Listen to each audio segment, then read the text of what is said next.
कोई बताने वाला कहता है आकर के भाई तुम्हारे चोरी होगी है और पता नहीं कितना नुकसान हुआ, अपना घर संभाल जाके। तो उसको अगर यदि उसने भांग ना पी रखी होगी, नशा नहीं कर रखा होगा, तो इतना ही संकेत बहुत है। वो तुरंत चल पड़ेगा अपने घर को, सो काम त्याग कर भी जाकर संभालूं के कारण बना कैसे हुई चोरी। और यदि उसने शराब पी रखी है या भांग पी रखी है तो वो कहेगा, एक बार फिर बताना, वो कहेगा तुम्हारे घर में चोरी होगी। तो क्या वो ये कहेगा कि गा के सुना? और गा के सुनाएगा तो शराबी ही सुनाएगा उसको, कहेगा तुम्हारे चोरी हो गई। फिर वो जिसके चोरी होगी वो कहेगा हा क्या बात की, बहुत अच्छा कहा। और फिर दूसरा शराबी भी कहता है तुम्हारे चोरी हो गई, तो वो कहता आहा इसने बहुत अच्छा बनाया, इसने सही गाना सुना। और दूसरा तीसरा फिर कहता है, वो भी कहता है तुम्हारे चोरी हो गई। अरे वाह भाई वाह, कमाल कर। अरे नादान, ये कोई बात हुई? अगर होश में हो तो ये गाने और ये लटोटर आवश्यकता नहीं पड़ेगी आपको, ये सुरीली आवाज में गा के सुनाओ। हाँ, इसकी बहुत अच्छी आवाज है, ये बहुत अच्छा वक्ता है। वक्ता तो वही है, दो बात बतानी है, बिना बंदगी भैंसा की जय बोक बने का खेला, कुकर सुकर खर्ची की जगह छोड़ सकल बद फैला। इतना संकेत बहुत है कि अगर भक्ति नहीं की तो पशु बनोगे और फिर ऐसी दुर्गति होगी, ये बुराई त्याग दो, सब बदफैल त्याग दो। इतना ही को काफी है, इतना ही बहुत है। लेकिन हमारे 3 इंजेक्शन लग रहे हैं, तीनों नशे के, एक रजगुण का, एक सतगुण का, एक तमगुण का। और ये इंजेक्शन इस एंटीबायोटिक ज्ञान से ही समाप्त होंगे, निष्क्रिय होंगे, अन्यथा इसका कोई विकल्प नहीं है, कोई अल्टरनेट उपचार नहीं है। तो वो भी गाने वाले भी नशे में हैं और सुनने वाले, न्यू कहने वाले, हाँ सुना, ओहो इसकी बहुत अच्छी वाणी, ये बड़ा अच्छा वक्ता है, क्या बात की, वो संत बड़े अच्छे प्रवचन करता है। प्रवचन तो 2 अक्षर की बात होती है भाई, भक्ति करो, बुराई त्याग दो, परमात्मा का नाम लो। ये बहुत बुरा हाल होगा, पशु बनेगा, पक्षी बनेगा। फिर भी संतों ने जैसे पहली क्लास के बालक को समझाया करें, A for apple, B for book, इस तरह के गाने को कहा भी है। बाकी नो नहीं ढोलक ढालक बांध के फिर तू सुना, फिर तू सुना। बच्चे अगर कहें कि इस अध्यापक ने अच्छा नहीं गाना था, दूसरे अध्यापक को बोला, वो सुना होगा हमने, ए फॉर एप्पल।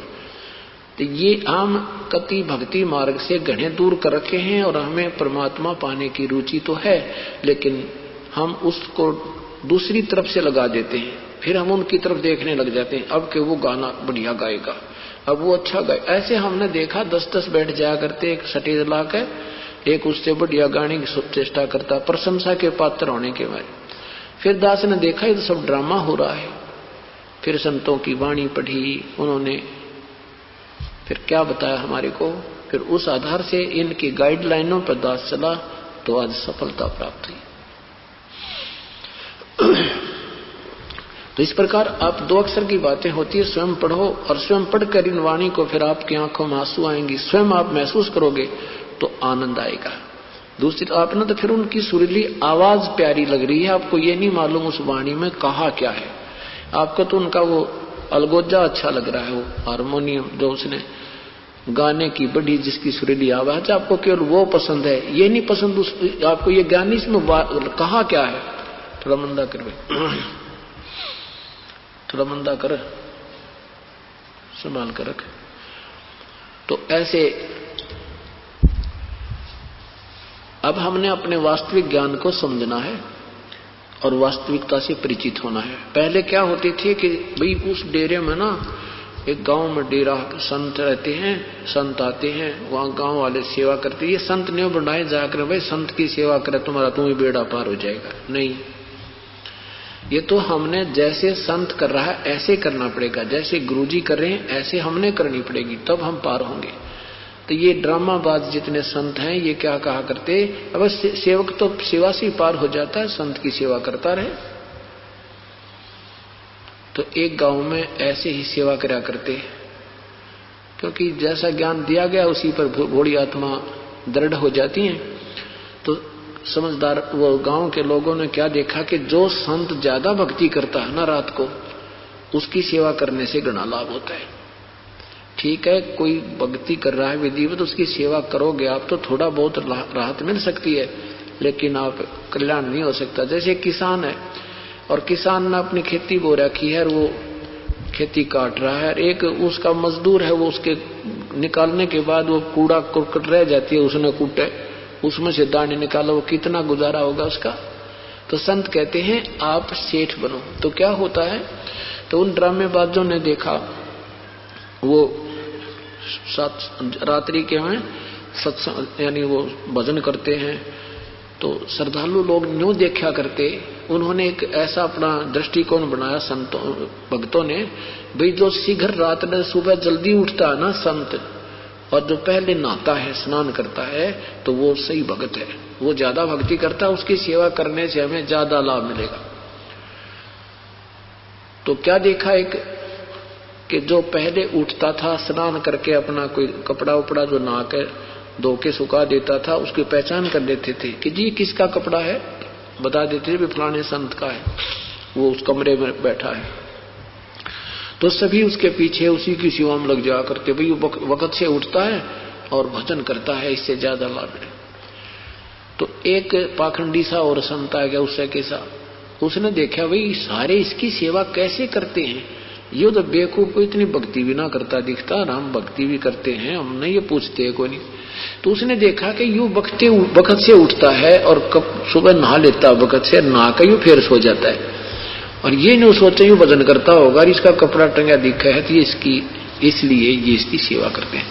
तो उसने क्या किया, इसी सर्दी में वक्त से नहाया तो जाता नहीं भाई, उसने ये सोचा कि नहाता मैं सकता नहीं इतना वक्त उठ कर सर्दियों के दिन, वो क्या करे, एक कपड़ा पानी में धोकर अपना लंगोट और सुखा दे और आप सो जाओ, फिर उससे भी पहले टांग दे सुखा दे। तो उन्होंने देखा भाई श्रद्धालुओं ने, हाँ भाई ये साधु वक्त उठता है, तो वो सारे उसने छोड़कर उसकी सेवा करने लगे। तो वो कहने लगा ना काटा ना तेरा रोग है, हाँ अब तो बोला मैंने पता लग गया कैसी कहानी है सारी। तो हम ऐसे मूर्ख बना रखे इन्होंने, अब हमने स्वयं सावधान होना पड़ेगा और परमात्मा पाने की विधिवत जो है ना मेहनत करनी पड़ेगी, प्रयत्न करना पड़ेगा। अब कौन है वो परमात्मा, कैसा है वो प्रभु। एक समय की बात है, एक शेख फरीद नाम के एक महापुरुष, मुसलमान, पवित्र मुसलमान धर्म में उनका जन्म था। अब जिन्होंने परमात्मा चाहिए वो उसको आभास होता है, वो चलता रहता है, वो किस संतों से भी मिलता है और अपनी परंपरागत पूजाएं भी करता रहता है। शेख फरीद जी बचपन में बहुत नटखट थे, बहुत शरारत करते थे। उनकी माताजी बहुत दुखी हो जाती थी, रोज उलाने आया करते थे, 2 मिनट भी घर में नहीं टिका करता। तो उसकी मां ने सोचा इसको कैसे इसको टिकाऊं, भी कैसे यो बाज आवे शरारत करते हैं। तो उसने कहा बेटा तू भगवान भजा कर, अल्लाह को याद किया कर, नमाज कर बेटा, जा तुझे नमाज करना सिखाती हूं। तो श्री शेख फरीद जी ने कहा कि मुझे क्या मिलेगा मां, क्या देगा अल्लाह मुझे। अब शेख फरीद जी को ये खजूर बहुत अच्छे लगते थे, रुचिकर उसका फेवरेट फ्रूट था। तो मां ने कहा बेटा तुझे अल्लाह खजूर देगा। कितने देगा, खूब कितने खाना। तो सच, कहां सच, कैसे देगा बता मुझे, कैसे करते हैं नमाज। मां ने एक कपड़ा बिछा दिया और कहा कि तुम यूं कह जाई, जैसे कहते रहना हे अल्लाह मुझे खजूर दे, हे बोलिए ना, ऊंची आवाज ना करना, मन मन में करिए, हे अल्लाह मुझे खजूर दे, और मैं जब तक नहीं कहूं इतना आंख मत खोलिए। अब ठीक है माता जी। अब मां ने जब काम करना हो ना, अभी शरारत करेगा तो काम करना हो तब कह दे आजा भाई, उसको कपड़ा बिछा दे और उसको कह दे तू ऐसे कहता रहे, मैं जब तक कहूं नहीं आंखें नहीं खोलनी तूने। अच्छा माता जी, नहीं तो अल्लाह खजूर नहीं देगा तुझे। ठीक है माता जी। अब मां ने क्या सोचा कि अपना एक आधा किलो अंगूर खजूर मंगा कर रख लिए, लाकर, तो खजूर बहुत होते थे पहले, तो वो तोड़ के ला कर रख लिए और उसके आसन के नीचे, कपड़े के नीचे पत्ते में डालकर रखते और अपना काम कर लेना पूरा। फिर उसको कह दे उठ बेटा, उठ ले, तू उठ लिया, आ जाए तू इधर आ जाए, उठ ले बेटा, उठ लिया। उसने देखा खजूर तो नहीं मिले, अपनी माँ को उल्हाना देता है कि माँ आप तो